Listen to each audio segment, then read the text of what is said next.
Hello student, welcome back our YouTube channel. I hope आप सभी लोग अच्छे होंगे। तो my name is Muskan and आज की इस वीडियो के अंदर हम बात करेंगे नंबर 4 एंड हिंदी के अनुप्रयोग के बारे में बात करेंगे। ठीक है, तो उससे पहले हम अगर आप इस चैनल पर फर्स्ट टाइम विजिट कर रहे हैं तो चैनल को सब्सक्राइब कर लीजिए, इससे आने वाली वीडियोस की अपडेट आपको टाइम टू टाइम मिल सके। और वीडियो को लाइक जरूर कीजिएगा और डेली अपडेट्स के लिए आप हमारा व्हाट्सएप चैनल ज्वाइन कर सकते हैं, जिसकी लिंक आपको डिस्क्रिप्शन बॉक्स में दी गई है। ठीक है, आप ड्यू सोल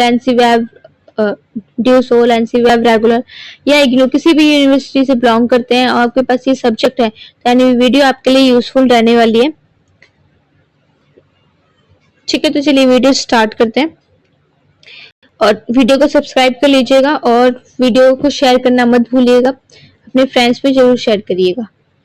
ठीक है, तो प्रस्तावना देख लेते हैं सबसे पहले इसकी कि हिंदी जो केवल है वो साहित्य संस्कृति की भाषा नहीं है, बल्कि व्यवहारिक जीवन सरकारी कार्यों में भी इसका जो यूज है वो बढ़ रहा है। सरकारी कार्यों में भी इसका इस्तेमाल बढ़ने लगा है। स्वतंत्रता के बाद हिंदी का प्रशासन कार्यालयों में भी इसका प्रयोग जिसकी दिशा में इसका लगातार यूज हो रहा है। सरकारी कामकाज, शिक्षा, संचार माध्यम, तकनीकी क्षेत्रों में भी हिंदी के जो अनुप्रयोग का महत्व है वो बढ़ने लगा है। हम बात करेंगे राजभाषा संबंधी विशिष्ट शब्दावली के बारे में। तो हिंदी को राजभाषा के रूप में लागू करने के लिए विशेष प्रशासनिक और तकनीकी शब्दावली बनाई गई थी। इसके अंदर वैज्ञानिक तकनीकी शब्दावली आयोग तथा केंद्रीय हिंदी निर्देशालय जैसे संस्थान इस कार्य में लगे हुए थे। तो अंग्रेजी के शब्दों के स्थान पर यहाँ पर हिंदी पर्यायवाची शब्द अपनाए जाते हैं। लाइक हम समझ लेते हैं कि मिनिस्ट्री तो मंत्रालय, डिपार्टमेंट विभाग, ऑफिस, कार्यालय, नोटिफिकेशन, अधिसूचना। तो इस प्रकार की शब्दावली हिंदी में प्रशासनिक कार्यों को सरल और मानकीकृत भी बनाती है। राज्य भाषा की कार्यालय अभिव्यक्तियां दिल्ली विश्वविद्यालय हिंदी विभाग से प्राप्त तो सरकारी और शैक्षणिक संस्थानों के अंदर कार्य करने के लिए विशेष कार्यालय अभिव्यक्ति ऑफिशियल एक्सप्रेशन के अंदर प्रयुक्त होती है,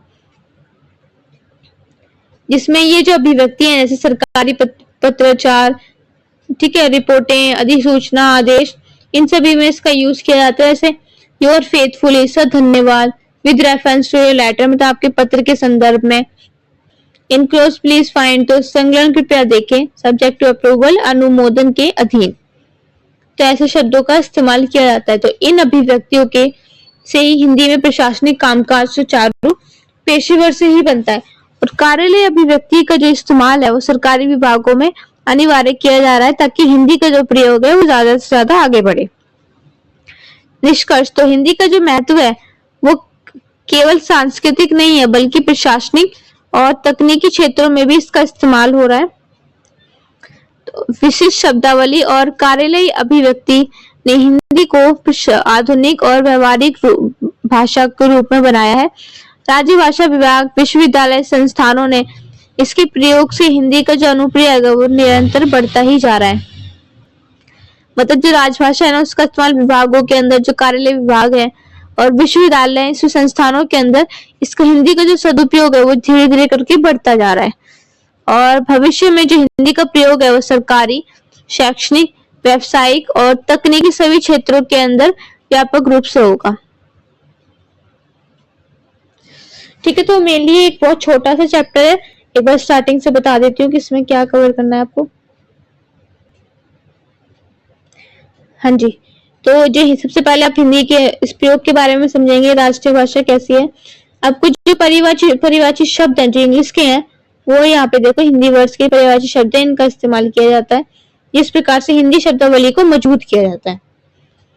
ठीक है, तो मुश्किल से इसमें एक क्वेश्चन ही पूछा जा सकता है, इतना इम्पोर्टेंट नहीं है।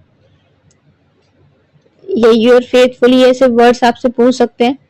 ठीक है, जो बेसिकली आपने इंग्लिश में ही सुने होंगे लेकिन हिंदी में भी इस टाइप के वर्ड्स का यूज किया जाता है।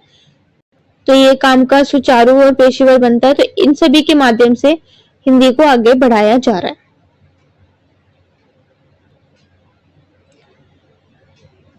ठीक है, तो मैंने आपको ये बता दिया, निष्कर्ष के ऊपर हमने बात कर ली। तो आपको पता ही है कि मैंने आपको स्टार्टिंग से फर्स्ट यूनिट से लेकर 4th यूनिट सारी कवर करवा दी है। स्टार्टिंग से हम लोगों ने बात कर ली कि हिंदी का विकास किस प्रकार से हुआ है और उसने जिस स्टार्टिंग पॉइंट से जिस पॉइंट से हमने हिंदी के विकास को स्टार्ट किया था, एंड ऑफ पॉइंट हम पढ़ते हैं कि हिंदी ने कितने सारे संघर्षों में अपने अपने जो हिंदी का विकास है वहां से बढ़कर उसने अपने लिए एक नया स्थान बनाया था, अपनी एक नई पहचान बनाई है, जो उसने राज्य भाषा के साथ साथ उसने राष्ट्रीय भाषा की वो भूमिका निभा रही है। ठीक है, तो इसकी पीडीएफ आपको हमारे टेलीग्राम चैनल पे मिल जाएगी, जिसकी लिंक आपको डिस्क्रिप्शन बॉक्स में दी गई है, वहां से जाकर आप ज्वाइन कर सकते हैं।